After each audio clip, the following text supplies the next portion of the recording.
అమ్మ సౌందర్యం. అమ్మ వాడి వర్త అయిపోనివ్వండి, 95 ఏళ్ళు రానివ్వండి, అమ్మ రాశీభూతమైనటువంటి సౌందర్యము. అమ్మ అంటే ప్రేమ. అమ్మ ప్రేమ లాంటి ప్రేమ లోకంలో ఇక ఉండదు. నేను ఈ మాటలు అస్తమానం ఉత్తినే అన్నాను అనుకోకండి.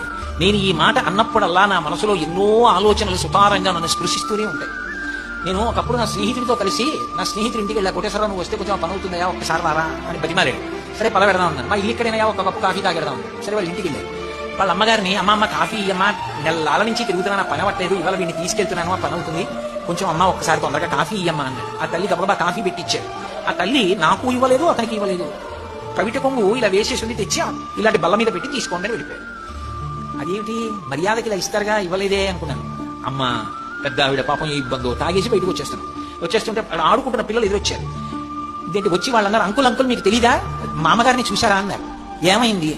ఏమైంది అంటే మధ్యాహ్నం మామగారు అక్కడ నిలబడి మాట్లాడుతున్నారు, పెద్ద గాలి వచ్చింది, తలుపు పడిపోయింది, 4 వేళ్ళు అందులో తలుపు మధ్యలో చిరిగిపోయి నిద్ర కారిపోయి వాచిపోయింది, అంతా దిగిపోయింది, చూడలేదా అన్నాడు.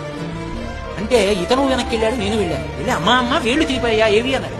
చూసేటప్పటికి 4 వేళ్లు సగానికి దిగిపోయి నెత్తురు కారి అట్టలు కట్టి ఇంతంత లావున వాచిపోయి ఉంది చెయ్యాలి. అతను ఆశ్చర్యపోయి అమ్మ కాఫీ ఎలా పెట్టావమ్మా అన్నాడు. ఆవిడంది రాక ఆయన వచ్చాడు రా మన ఇంటికి, అమ్మ పని మీద వెళ్ళాలి, కాఫీ ఇయ్యమ్మా అని అడిగావు, నా వేళ్లు తెగేయరా అని ఎలా అనగలనరా, కాఫీ పెట్టాను అని కొంగడ్డు పెట్టాను. నాకు కళ్ళంబట ఆనంద భాష్పాలు కరే. అమ్మ తప్ప లోకంలో ఎవరలా ప్రవర్తించగలరు? పరమేశ్వరుడు సృష్టించిన తన ప్రతినిధి అమ్మ. అమ్మ అన్న మాట వెనక అంత రాశీభూతమైన ప్రేమ. ప్రపంచంలో దురదృష్టవంతుడు అన్నవాడు ఎవరైనా ఉంటే ఒక్కడే. ఈ జన్మకి అమ్మ అని పిలవడానికి అమ్మ ప్రత్యక్షంగా లేనివాడు, అమ్మ చేతి అన్నం తినలేనివాడు తప్ప. నా దృష్టిలో దురదృష్టవంతుడు అన్న మాట ఇంక ఏ విషయానికి ఎవరికీ అన్వయం కాదు. అమ్మతనం అంతా నవ్వులో ఉంది. అమ్మేనండి. అమ్మ అన్న మాటకి అమ్మ నవ్వేమిటండి? అమ్మ కట్టి విప్పేసినటువంటి బట్టలన్నిటితో బొంత కుట్టించుకు పడుకోండి, నిద్ర పట్టేస్తుంది. అమ్మ ఒళ్ళో పడుకున్నట్టు ఉంటుంది. అమ్మకి 95 ఏళ్ళు రానివ్వండి, అమ్మ అంత వృద్ధురాలైపోయినా సరే వెళ్ళి బక్క చిక్కిపోయి పైకొచ్చేసిన మోకాళ్ల మీద తల పెట్టుకుంటే ఆ ఒడిలిపోయిన వేళ్లతో అమ్మ తల నివురుతూ బోసినవ్వు నవ్వుతూ పిల్లాన్ని పలకరిస్తే అమ్మ స్పర్శ చేత కలిగిన ఊరట జన్మలో దేని వల్ల కలుగుతుంది? అమ్మే లోకంలో.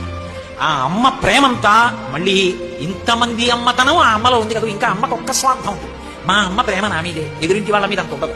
కానీ ఆ తల్లికి ఆ బ్రహ్మకీట జనని చీమ దగ్గర నుంచి పర్వతం వరకు ఆవిడ బిడ్డలే. ఎంత ప్రేమ నా తల్లిది! ఆ ప్రేమ అంతా ఆవిడ చిరునవ్వులో కనపడుతుంది.